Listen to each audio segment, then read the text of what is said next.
Corona diary के बारे में हमने बात की। अंतिम बात सर, कई स्थानों पर देखा गया कान पकड़ के उठवाया बैठवाया जा रहा है, प्रशासनिक अधिकारी ऐसा करवा रहे हैं, पुलिस के अधिकारी करवा रहे हैं, दंड बैठक करवा रहे हैं, दौड़ा रहे हैं, प्रताड़ित कर रहे हैं। इसको किस दृष्टि से देख रहे हैं, संविधान और ऐसी घटना? ये बहुत महत्वपूर्ण बात आपने देखिए। कोरोना काल में बस 5 अधिकारी काम करते हैं, मुख्यमंत्री, प्रधानमंत्री, मुख्यमंत्री, मैंने वही कहता हूँ कि पीएम, सीएम कहिए, पीएम, सीएम, डीएम, एसपी और एक सीएम हो। ये 5 लोग बस काम कर रहे थे, बाकी सारी व्यवस्थाएं खत्म हो गई थी आज। और जिस देश में पीएम, सीएम, डीएम खाली काम करेंगे उस देश में तो आप पुलिस को अथाह पावर आपने दे दिया। पुलिस उस संवेदना को नहीं समझ रही, पुलिस बस यही जान रही थी कि डंडे से मार के अंदर, जिसको पकड़ो चाहे पहले डंडा चलाओ किसी अंदर करो। देखिए बहुत बड़ा सरकार का फेल्योर भी है। आपने इसका आज ये साबित हो गया कि सारे इनको डंडे मारना अंदर करना किसी बिल्कुल फेल हो गया। आज कोरोना में आपको 50 लाख से ज़्यादा लोग इसमें संक्रमित हैं, करीब 1 लाख से ज़्यादा लोग मर गए हैं। आप ये तो इसका मतलब आपको जितना रोका लोगों ने ये तो सब फेल्योर है ना। इसका मतलब सब बिना समझा बुझा ये निर्णय था, इस तरह से लोगों को आपने बंद कर दिया था। अगर ये बंद करने से चीज़ें खत्म हो जाती तो आज तो खत्म हो चुकी होती, लेकिन कभी नहीं खत्म। कोरोना डायरी मैंने वो 68 दिन का रोज क्या लिखा है कि बढ़ता ही गया। और जब लॉकडाउन हुआ तो उसमें बढ़ता ही गया था, अब बढ़ता ही गया। मैंने जब ख़त्म किया किताब को जुलाई में तो 40,000 लोग उस समय तक मर चुके थे, 40,000 लोग उसमें कोरोना के संक्रमण से। तो तब मैंने ख़त्म किया और आज तो लाखों की संख्या मरने वाले हो गई है और 60-70 लाख तो उससे पहुँच गए हैं संक्रमित लोग, ज़्यादा होंगे। मतलब मैं तो ये कह रहा हूँ और यही मैंने कहा, ये कभी नहीं खत्म होगा जब तक इसका कोरोना का टीका नहीं बन जाएगा या 70% लोग जब तक संक्रमित नहीं हो जाएंगे तब तक ये खत्म नहीं होगा। और देखिए 70% अभी आने में तो टाइम लगेगा, अभी ये कम से कम आपको 5-6 महीना आपको इसे झेलना ही पड़ेगा कोरोना में। अब किसको, मैंने ये भी लिखा कि अब तो अपना विवेक और ईश्वर की कृपा से ये लोग बचेंगे और वो बातें आपको इसमें मिलेंगी कि वही चल रहा है कि अब तो अपना विवेक और ईश्वर की कृपा, बाकी सरकार की व्यवस्था से तो कोई बचने वाला नहीं है। इस सार्थक वार्ता के उपसंहार से पहले एक अंतिम सवाल, जिस तरह से माननीय प्रधानमंत्री जी आते थे और संबोधित करते थे, लोग सुनने के लिए तत्पर थे, आज क्या कहेंगे? अब लग रहा है कि अब समाप्ति की घोषणा करेंगे, अब कौन कौन सी सुविधाएं लेंगे। तो सर क्या जिस तरह से वो आए और उन्होंने कहा कि 21 दिन का लॉकडाउन, 12 बजे रात के बाद सारी ट्रेनें बंद, बसें बंद, यातायात बंद, जो जहाँ है वहीं रहेगा, क्या किसी प्रधानमंत्री और मुख्यमंत्री को इस तरह से अकेले ऐसे निर्णय लेने का संवैधानिक अधिकार है?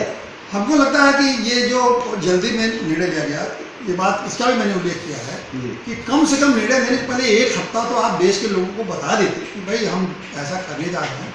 कोई अचानक नहीं हुआ था, इसके पहले आपको जानकारी, भारत में 30 जनवरी को पहले आदमी कोरोना का संक्रमित पाया गया जिसकी डेथ हुई। आपने 1.5 महीना खींचा उसको, 1.5 महीने के बाद आपने करीब आपने 24 तक था, 2 जनवरी, फरवरी, मार्च, तो 2 महीने के बाद आपने खींच लिया। तो कम से कम लॉकडाउन करने के लिए 1 हफ्ता अगर आप खींच लेते तो वो क्या हो जाता। लेकिन इतना अचानक हमारे किसके राय पर प्रधानमंत्री ने ऐसा निर्णय दिया?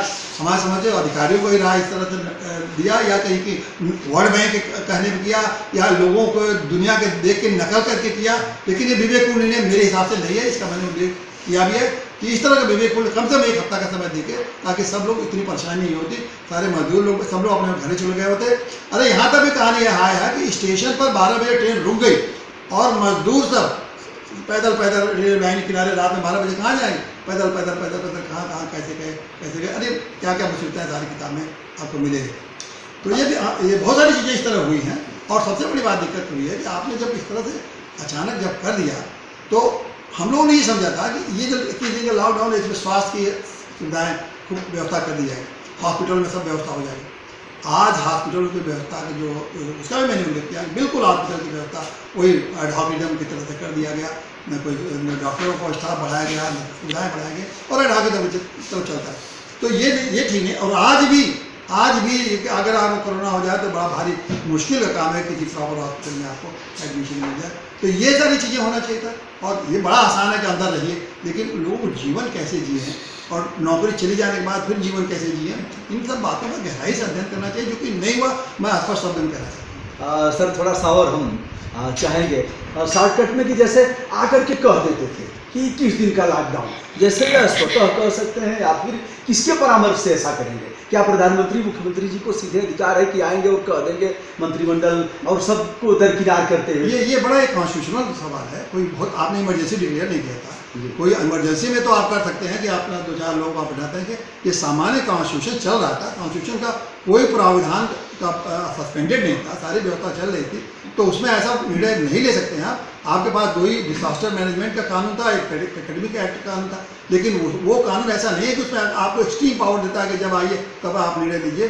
तो ये भी एक मामला था जिसको मैं नहीं समझता कि चूंकि लोग सब मुसीबत में है इसलिए इस मामले को उन लोगों ने उठाया नहीं एक सिविल राइट के रूप में, लेकिन एक बहुत बड़ी किसी डेमोक्रेटिक गवर्नमेंट में इस तरह नहीं होना चाहिए, मेरी राय है। सर, आपने एक बार कहा था कि सुप्रीम कोर्ट और हाई कोर्ट के न्यायाधीश लोग व्हाट्सएप पर भी लोगों की समस्याएं सुनना चाहिए, इसके मूल में क्या था? और इससे मूल में यही था कि बाद में देखिए आपने उस इंटरव्यू में लिया था, उस समय किसी भी हाई कोर्ट के लोगों ने सुप्रीम कोर्ट ने इस पर कोई आदेश नहीं पारित किया, लेकिन मैंने उस समय भी कहा था कि उनको न्याय लेना चाहिए, लेकिन हो सकता है आपके इंटरव्यू से या ऑन बात दबाव से लोगों ने सुना और उसके बाद हाई कोर्ट और सुप्रीम कोर्ट ने बहुत सारे ऑर्डर पास किए लोगों के राहत देने के लिए और थोड़ा थोड़ा राहत मिलने लगा। दोस्तों, यह रहा कोरोना डायरी के बारे में एक संक्षिप्त चर्चा आदरणीय श्री चंद्रभूषण पांडे जी से। मैंने कई बार बताया भी है, आप हमारे अग्रज हैं और आपके सानिध्य में रह करके हमने बहुत कुछ सीखा है और आपके सानिध्य में रह करके ही हमने अधिवक्ता न रहते हुए भी सुप्रीम कोर्ट में अपनी बहस किया था। विनम्रता के साथ आदरणीय श्री सी डी पांडे जी को सादर नमस्कार, बहुत बहुत धन्यवाद।